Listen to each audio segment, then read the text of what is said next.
মুসলিম শরীফ ২য় নম্বর খণ্ডের শেষের দিকে আল্লাহর নবী ঘটনা বলেছে, বনি ইসরাইলের মধ্যে ৩ ধরনের লোক ছিল। এই খেয়াল করেন, কয় ধরনের লোক ধরে কন? 3টা লোক ছিল বনি ইসরাইলের মধ্যে। একটা ছিল ধবল রোগী, কুষ্ঠ রোগী ছিলেন। এই সারা গা হলো, শরীর হলো সাদা, আছে না নাই বলেন?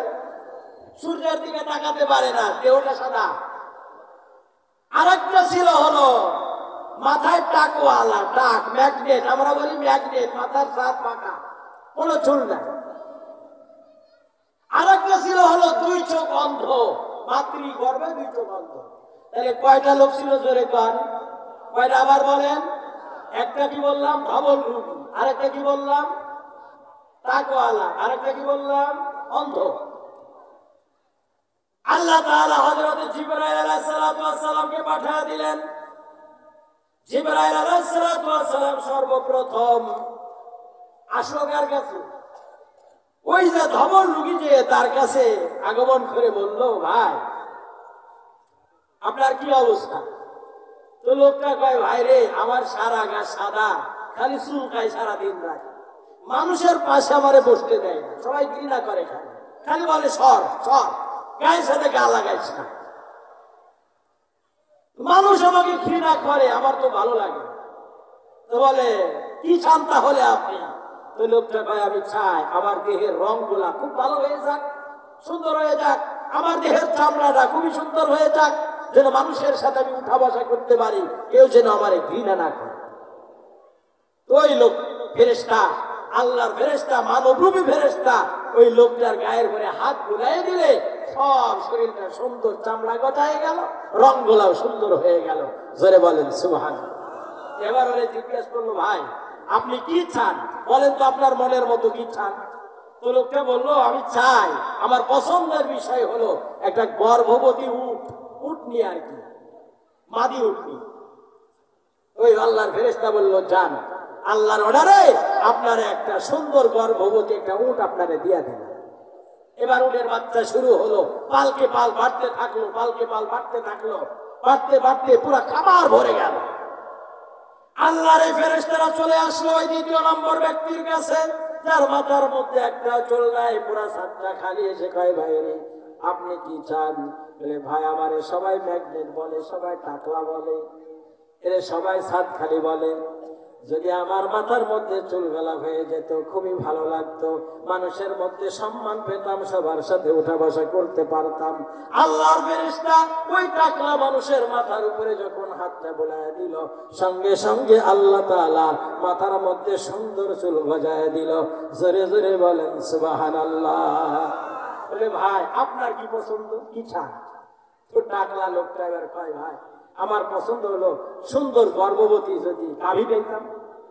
বলে, যান, আল্লাহর অর্ডারে আপনার সুন্দর গর্ভবতী একটা গাভী দিয়া দিল।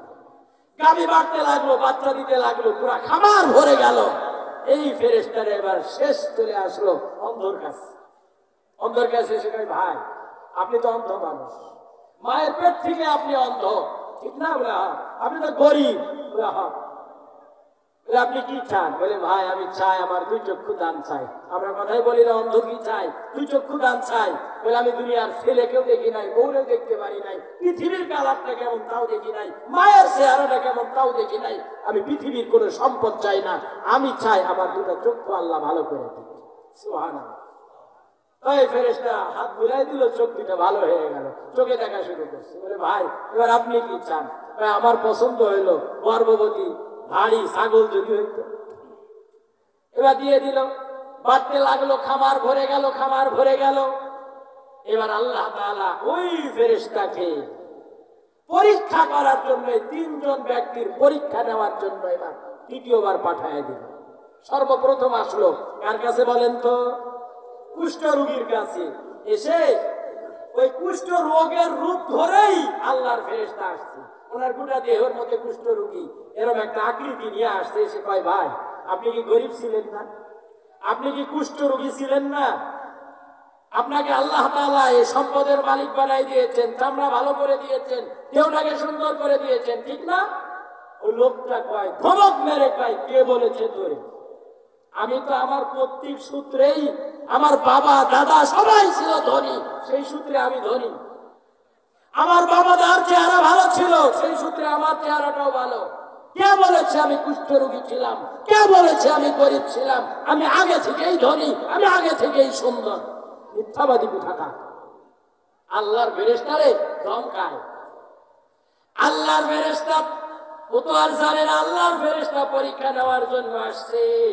আল্লাহর ফেরেশতা কয়, ভাই রে, তুই যদি মিথ্যাবাদী হয়ে থাকিস আল্লাহ তাআলা তোরে তেমনটাই বানায় দিক, যেমনটা তুই আগে ছিলি। যেমন গরিব ছিলি গরিব বানায় দিক, যেমন কুষ্ঠরোগী ছিলি কুষ্ঠরোগী বানায় দিক।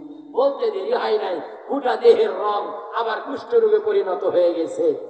যা মালামাল ছিল তার উটের খাবার সবগুলো ধস নামা শুরু হয়ে গেছে। আগের যে ফকিরের বাচ্চা এখন আবার সেই ফকিরের বাচ্চাতে রূপান্তরিত হয়ে গেছে। জোরে কোন ঠিক না বেঠি? চলে আসলো দ্বিতীয় জনের কাছে পরীক্ষা নেওয়ার জন্য। মাল তো পাইলা, এই মাল দিয়া কি কাজ হবা না আল্লাহর রাস্তায়? আল্লাহর দেওয়া সম্পদকে আল্লাহর রাস্তায় দিবা। দেখি তো আসলো এবার টাকলার কাছে। শেখায়, ভাই তুমি তো টাকলা ছিলা, তুমি তো গরিব ছিলা, আল্লাহ তোমার এই সুন্দর মাথায় চুল দিল, ধন সম্পদের মালিক বানায় দিল, হাজার হাজার গাভীর মালিক বানায় দিল, আল্লাহর রাস্তায় কিছু দান করো না। ওকে কে বলেছে তোরে? আমি তো আমার বাপ দাদার সূত্রেই ধনী, এই খাবার আমার অনেক আগ থেকে, আমার মাথার চুল জন্ম সূত্রেই ভালো। কে বলেছে তোরে আমার মাথা টাকলা ছিল? ভাগ।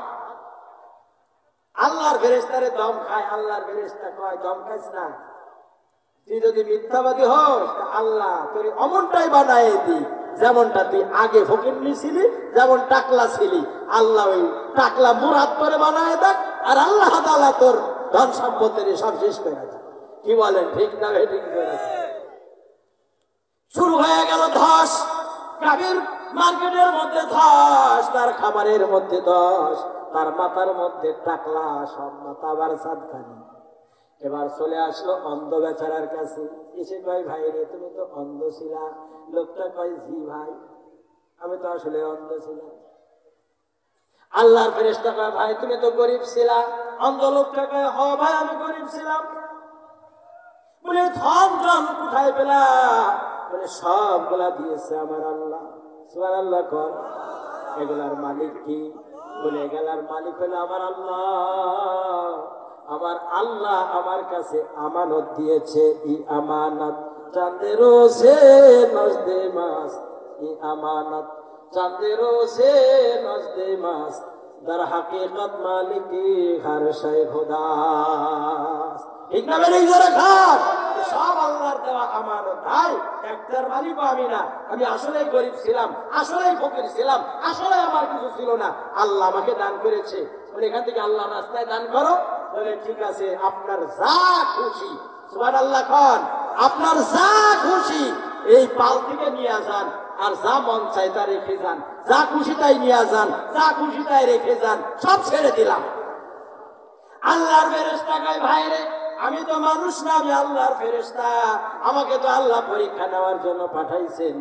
আল্লাহ তাআলা তোমাকে যে ধন সম্পদ দান করেছেন, এই ধন সম্পদের মধ্যে আল্লাহ তাআলা আরো বরকত দান করে দিক। জোরে বলেন সুবহানাল্লাহ।